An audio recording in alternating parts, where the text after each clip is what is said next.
Cordiales saludos a todos quienes nos siguen a través de la señal de Gamavisión en el Ecuador y de Mega TV en la Florida. Los próximos años van a ser cruciales para nuestro país. El deterioro de la economía se pone de manifiesto una y otra vez. Debemos ser creativos, aportativos. Vamos a entrar a una etapa electoral y queremos los ecuatorianos escuchar planes que sean prácticos, ejecutables. Estos pueden provenir, por supuesto, de sectores políticos, pero también de movimientos o de personas. En este caso, vamos a hablar hoy con el almirante Fernando Donoso. Él fue jefe del Comando Conjunto de las Fuerzas Armadas Ecuatorianas. Él fue comandante general de la Marina. Actualmente lidera un movimiento cívico-militar. Preocupado, por supuesto, por lo que estoy señalando, ustedes quieren hacer público, almirante, bienvenido a nuestro programa, de planes para aprovechar la riqueza del mar, ese mar que puede generarnos divisas a los ecuatorianos. Por ejemplo, esa crisis anual, cuando llegan hasta nuestras aguas o aguas internacionales, pero frente a la zona económica exclusiva del Ecuador, 300 barcos chinos y se llevan toda la riqueza.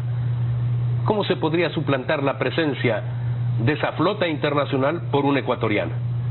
Muy contento de estar aquí en este programa para poder expresar algunas ideas que no son exclusivamente mías, son del movimiento cívico-militar, como usted bien lo dijo, que es un grupo de miembros de Fuerzas Armadas y Policía Nacional en servicio pasivo. También tenemos elemento civil muy prestante, que preocupados por la situación actual hemos desarrollado una serie de conversaciones, de estudios, etcétera, para poder darnos cuenta de la necesidad de que el Ecuador debe mirar hacia el mar. Debemos dejar la política que únicamente piensa que la producción está en el petróleo, en la minería, en la agricultura, y nos hemos olvidado del mar. El mar, que es una fuente inmensa de riquezas, y más todavía si siendo miembros de la Convemar, nosotros tenemos la posibilidad de expandir aún más nuestra capacidad, hasta tener una extensión que estará sobre las 5 veces el tamaño de la parte terrestre. 5 veces más grande que el tamaño de nuestro territorio. Así es. Entonces eso indica todo lo que se puede lograr en esa gran extensión. Justamente lo que necesitamos ahora: producción, generación de divisas y puestos de trabajo, que es lo fundamental para cualquier política para los años venideros. Cuando se habla de estos grandes planes, y hemos escuchado que efectivamente el gobierno ecuatoriano plantea a las Naciones Unidas, nos quedan pocos años, esto de la ampliación de la plataforma submarina, pero la gente de pronto escucha y dice, eso es a largo plazo. Estamos hablando de cómo enfrentar en lo inmediato esa crisis económica del Ecuador. ¿Es posible? Bueno, la visión de un estadista tiene que ser a largo plazo, no puede ser inmediatista como ha sido costumbre en los gobiernos anteriores. A largo plazo, y nosotros en el movimiento cívico-militar pensamos que la posibilidad de extender la plataforma continental es una muy buena forma de lograr mayores recursos, mejores posibilidades de negociación con empresas transnacionales, etcétera, que van a generar finalmente las tan deseadas divisas que necesitamos, porque si no tenemos ingresos de dólares, nuestra posibilidad de la dolarización comienza a tambalear. Pero entonces, ¿en qué tiempo podríamos tener, por ejemplo, esa posibilidad ya de carácter legal y jurídica de que se nos extienda la plataforma submarina? Porque la naturaleza demuestra que sí tenemos ese derecho. Todo depende de la buena voluntad del gobierno actual para poder finiquitar el proceso de financiamiento del buque oceanográfico polar que está ya listo para adquirirse, pero falta el visto bueno del gobierno actual. Un buque que costaría $70 millones más o menos. Pero no no debemos pensar que son 70, 80 millones que vamos a desembolsar de una. hay formas de pago, hay facilidades de pago que nos permitirán... Puede haber cooperación internacional también. Y puede haber, inclusive, el buque se puede lograr a través de diferentes organismos internacionales, de tal manera que la carga para el Ecuador sería prácticamente nula. Entonces es una cuestión de entender lo que significa el poder concluir los estudios que exige la Convemar, y con eso ya podríamos declarar 150 millas más de plataforma continental, y donde existe gran cantidad de yacimientos de minerales, gas y quién sabe hasta petróleo. Entonces esa posibilidad de, si las cosas se hacen rápido, en 2-3 años podríamos ya estar en plenos trabajos. ¿Por qué no podemos nosotros impulsar la creación de una flota pesquera que tenga esa capacidad de pesca del calamar gigante? No creo que sea algo estratosférico, es algo natural, es algo que se puede conseguir fácilmente. Si aproximadamente de la región se extrae 1 millón de toneladas de calamar gigante, que este tipo de buques se dedica a la captura del calamar gigante, aproximadamente 1 millón de toneladas de calamar gigante cada año, y solamente las importaciones europeas son 1.600 millones de euros de calamar. Eso significaría muy buenas posibilidades de captura del calamar gigante, procesamiento aquí en el Ecuador y venta posterior a Europa o a la misma China. Estaríamos evitando así que cada año vengan 300 buques, porque ya nosotros podríamos estar aprovechando el calamar gigante durante todo el año, y aún más dentro de nuestra zona económica exclusiva, porque somos estamos autorizados para hacerlo dentro.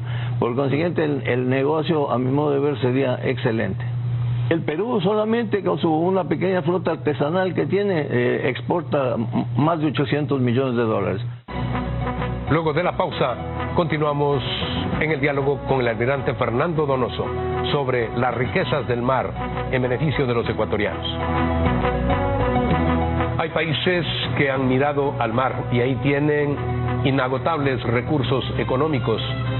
El almirante Fernando Donoso nos dice lo que está haciendo con el calamar, por ejemplo, Perú. Este país innovativo permanentemente va introduciendo a su nación recursos a través de exportaciones. Almirante, además de lo que nos ha explicado, ¿cuál podría ser otra fuente a través del mar que pueda generar recursos para el Ecuador?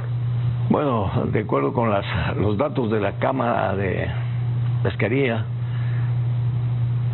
y Acuicultura, más o menos entre las exportaciones de pesca y de camarón hemos superado los 5.000 millones de dólares, lo cual quiere decir que es un rubro proveniente del mar, un rubro muy... Está por encima del banano, unidas los dos, la pesquería y los camarones. Entonces, hay que pensar que tenemos gas en el Golfo que está siendo explotado, pero que, de acuerdo con los estudios, son los yacimientos mucho más grandes que se podría seguir explotando en mayor cantidad. O sea, ahí está otra de las posibilidades que se tendría para obtener más divisas. Siempre hemos observado como marginal la producción de gas, cuando puede ser también una explotación muy importante para el país. Las reservas que se tienen ahí probadas ahora superan si mal no recuerdo, estamos hablando de 5 veces de lo que se había calculado inicialmente. Por consiguiente, tendrán que hacer un nuevo gasoducto y alguna cuestión, pero ya es una cuestión de Estado que tiene que tomar acción, y podríamos desarrollar una gran explotación del gas para diferentes tipos de industrias. La otra posibilidad es el turismo deportivo. Fíjese usted, por ejemplo, en lo que denominamos pesca deportiva.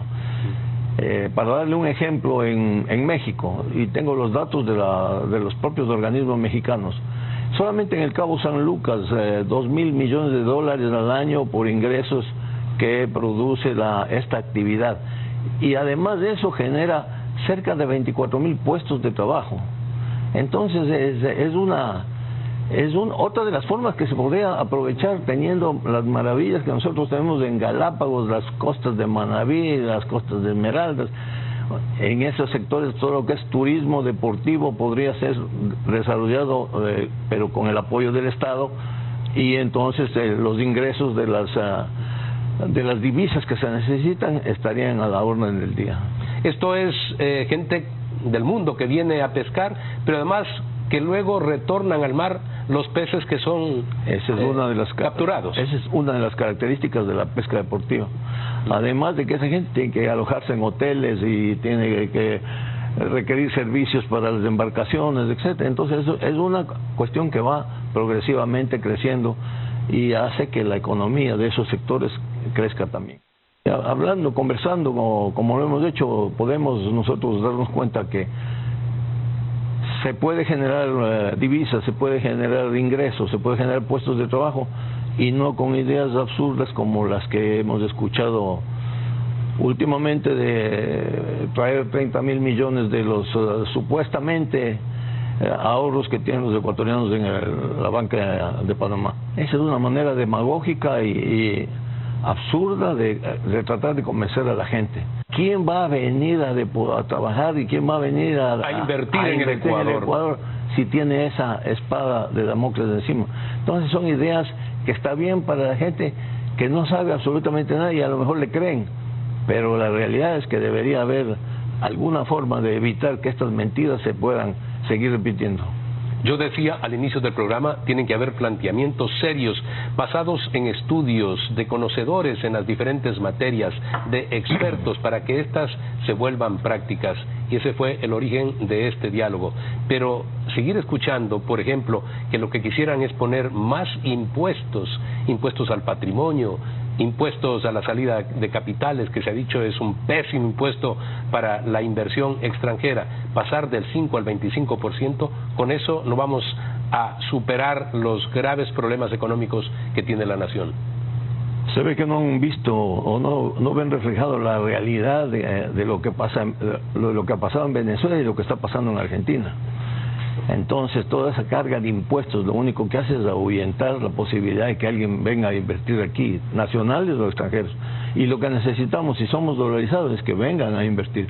Si no hay la inversión, la dolarización se puede caer y entonces la situación es mucho más crítica, porque la inflación es ahí, con una moneda X que nos entreguen, será muchísimo más grave.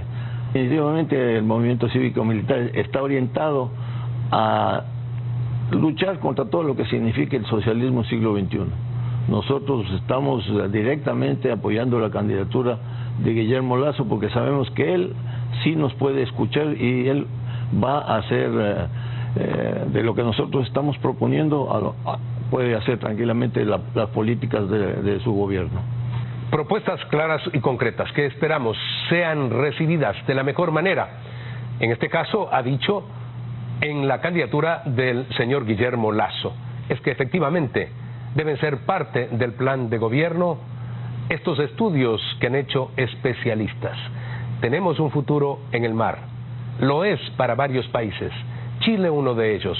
Por supuesto, Brasil también aprovecha de su gran extensión marítima a partir de la extensión lograda en las Naciones Unidas. Y ahora estamos viendo cómo Perú igualmente tiene importantes exportaciones de calamar.